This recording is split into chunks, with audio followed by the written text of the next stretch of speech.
What's going on? What's going on? It's Josh Hubby. It is Throwdown Thursday. I'm super charged up. This series has been awesome so far. For everybody that's watching and listening and taking this to heart and applying it, awesome. Throwdown Thursday, baby. Time to throw the gloves off. Become intentional about staying motivated and inspiring and impacting lives around you. Throwdown Thursday, topic number 4 coming at you right now. It's time to take on Goliath. It is time to take on Goliath. Now listen, I've got a story for you. Here's the deal. If you don't have 10 minutes right now to focus in and really get this, then now's not the right time for you. I need 10 minutes. You have 1,440 minutes in a day. I need 10 minutes right now for you to listen to what I'm saying, because I promise for everybody listening, you're going to get something out of this. I promise for every person listening right now, you will take something away from this that you can apply today in your life. 10 minutes, here we go. Taking out Goliath. You heard me right. I'm going to start with a story. I'm going to start with David and Goliath, the story of David and Goliath. I read it 3 days ago. I read 1 Samuel chapter 17. It talks about the story of David and Goliath. Don't worry. I'm not going to go preaching to you. I'm not going to go overly biblical on you right now. I'm not going to jam the Bible down your throat. Don't worry. Don't stress. If you're freaking out, hold on. I promise it'll be worth it. But there are some awesome things, whether you're super religious or not. There are some awesome things to take away from this story that I did not realize we could take away. And I read it and I really got into it. And here we go. Let me paint the picture for you. Let me show you the characters. Let me show you the plot. Let me describe it for you so that you get a feel for what I'm talking about first. Here's what happens, okay? We've got two armies that meet on two opposing hills. We've got two armies. We've got the Philistines and the Israelites who meet up ready to do battle, ready to go to war against each other. In the middle, there's a big valley, okay? In the middle, there's a big valley. What happens is this. We've got, from each one of these sides, we have one man who basically represents the side. The Philistines, you've heard, man, they've got Goliath. This dude is a bad dude. This is a big, bad dude. This guy's a giant. This guy's mean. This guy's brutal. This guy's arrogant. This guy will punch you in your face when you're not looking. This is the dude that when you watch the UFC Ultimate Fighting Championships on TV, this is the heavyweight undisputed champion that nobody wants to mess with. And when they do, they get knocked out. This guy has been a warrior since birth. What he does, he walks out and says this to the Israelites. He says, hey, why don't you send your best warrior, your best fighter, and we'll settle this one-on-one. For 40 days he does this. He walks out and challenges him. Hey, who are you going to send to fight me? And what will happen is if I win, you bow down to us. If you win, we'll submit, we'll bow down to you. And he knows there's nobody over there that can take me on. I'm the baddest dude around. I'm the warrior. And it says he's got 125 pounds of armor all over his body. 125 pounds. Some of you watching are 150 pounds or 200 pounds, 250 pounds. I could not carry and still function and fight with 125 pounds of armor. This is a big, big man. He's got a huge sword that he carries around. He's got a massive shield on one arm and a spear javelin that comes across the back. This guy's ready to take your head off.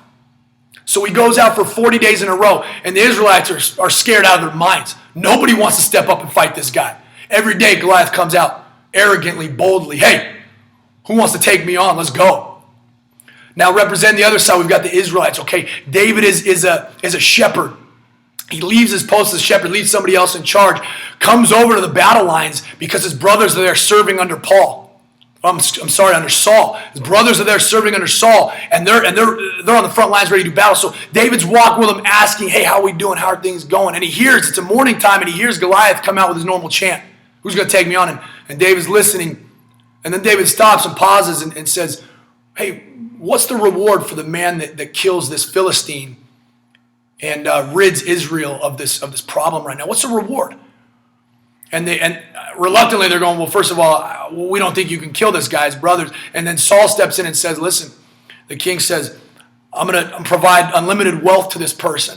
They're going to have my daughter's hand in marriage, and their entire family for the rest of their lives will live tax-free in Israel. So you've got a pretty good reward if you can take this guy down. But he says to him, he says, listen, what everybody's thinking, he says, have you seen this guy? You're just a boy. You're but 17 years old. You're just a boy. Have you seen this guy? You do not want to go fighting. David says, whoa. Don't doubt. Don't doubt on me right now. Hold on a second. You don't understand. You think just me just shepherding over some sheep is an easy thing. You don't understand that every now and then they come in and attack. We've got lions and other animals, predators that come in and attack my sheep. And guess what I do? I go kill him and rescue him. I'm going to do the same thing to this giant across the way. And he knew God was with him, but he said, I'm going to do the same thing to this giant across the way. So Saul goes, well, let me get you my best. He gets his armor out. He gets his sword. He gets his spear. He gets all the stuff that he knows he needs to be successful. He knows he needs all this stuff to be successful. And David says, well, I can't wear this. I cannot fight this guy with all this stuff. I just can't do it. I got to do the best that I can with what I've got and what I know. I got to do the best I can with what I've got and what I know. So he says, I'll pass on all that stuff. I can't do it. He takes his staff. He goes and picks up 5 smooth stones, and he's got a slingshot ready. He says, I'm going to go with this. So he walks out, right? He walks out to the front lines, and automatically he's getting more doubts and more haters. The Philistines are looking at him going, are you serious? This guy's crazy. And Goliath's already just upset that he even walked out the challenge. Goliath's thinking, I'm going to destroy this guy, this boy, just like I destroyed everybody else. And so what David does next is awesome. He proclaims loud and clear what's about to take place. He says it loud and clear so that everybody can hear him. He's looking straight across at his enemy, straight across. He says this. He says, by the end of the day, you will know that my God exists. By the end of the day, you will know that my God exists. I'm going to strike you down and cut your head off. He says to Goliath, I'm going to strike you down and then I'm going to cut your head off. And as for the rest of you Philistines, right? As for the rest of you Philistines, your dead carcasses are going to be eaten by the birds and wild animals out here. At that, Goliath goes, it's game on. Goliath starts charging. He's angry. He's mad. He starts charging. David starts sprinting towards him, grabs a rock, slingshots it as hard as he can, hits him straight in the forehead. It says that it immersed itself in his forehead, stuck in his forehead. Boom, the giant falls face down on the ground. David does what he said. He walks over, stands up on top over Goliath, takes the Philistine's own sword and cuts his head off. At this, the Philistines are freaking out, going, holy smokes, we did not see that coming. They're freaking out. They sprint the other direction. They're starting to retreat. They're scared for their lives now. The Israelites chase them down, destroy them all. Application time. How do we apply this so that we can take down the giants and face the giants and the Goliaths of our own lives? How do we apply it? I got 5 keys for applying this for you. Number one key, you cannot believe all the past failures are gonna translate into future failures.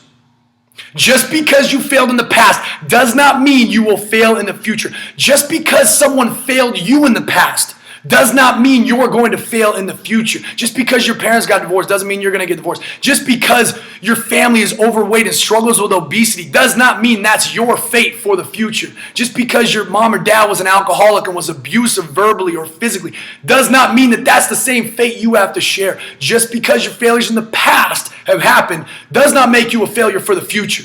You've got to get that through. Does that make sense? You've got to own that. David walked up, everybody's saying, you don't understand how many guys have gone up against Goliath and failed. If David listened to them, he wouldn't have succeeded. I don't want to hear about it. I want to hear how many guys have been killed by this guy. I don't want to hear how many other guys have tried to take him on and have failed. No. I'm going to do this. I'm going to succeed. Okay, that's topic number 1. That's number 1 way to start overcoming the giants in our lives. Number two, you've got to prove the doubters wrong. Everybody's got naysayers. Everybody's got haters. Everybody's got doubters who say, hey, there's no way you can accomplish that.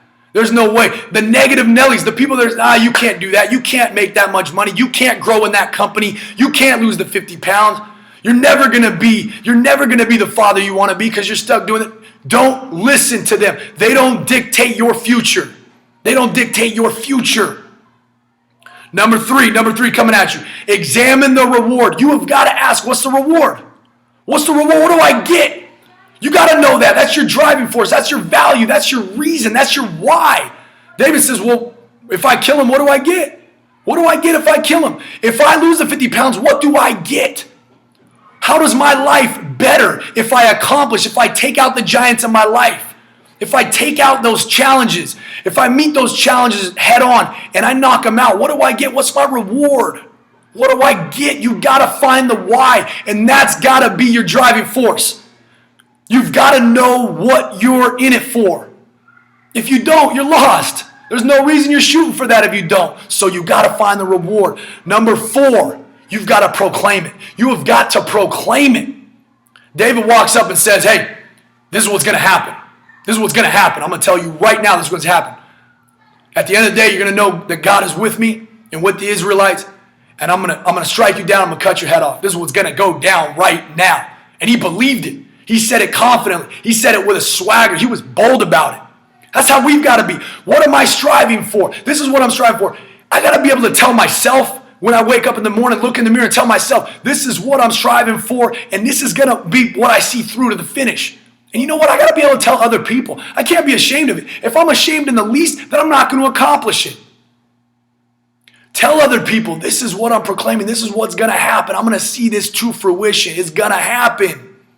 And the fifth thing, he acted. The fifth thing, he called it out and then he acted. He finished the job. He stepped up to the plate. He took care of business. He acted. We got to proclaim it. We got to know it, believe it, and then we got to act on it. What is it? What's your giant? The challenge of the week. Here it is for you. Throwdown Thursday, challenge of the week. What is your giants in your life? What are the Goliaths looking back at you, taunting you? Saying, I'm too big, I'm too bad, I'm too tough. You cannot accomplish this. You can't defeat me. What are they? Do you worry too much? Are you too stressed out all the time? I never met a person who said, you know what, if I stressed a little bit harder, if I worried a little bit more about this, I would probably have done a better job. Never met a person who said that. What is it? What are the giants in your life? What are the giants in your life? Is it, you know what, I need to stop eating out every day because I need to be healthier? Is it I need to get into the gym, but my progress has been slow? What are the giants that you need to attack? Is it I need to go back and finish school and get my degree? But it's just such a process. It's such a process. I need to go to that counseling session so I have a better relationship with my brother, my son, my spouse, my whatever it is. What are the things that are staring you in the face and you're procrastinating because they just seem too daunting, too big? That's your Throwdown Challenge of the week. Go after it. Take out the Goliaths in your life. Keep inspiring people around you. Continue to live motivated and charged up. Life is too short. Impact someone today. Impact someone today. We'll see you next time for the next Throwdown Thursday. Have a great one.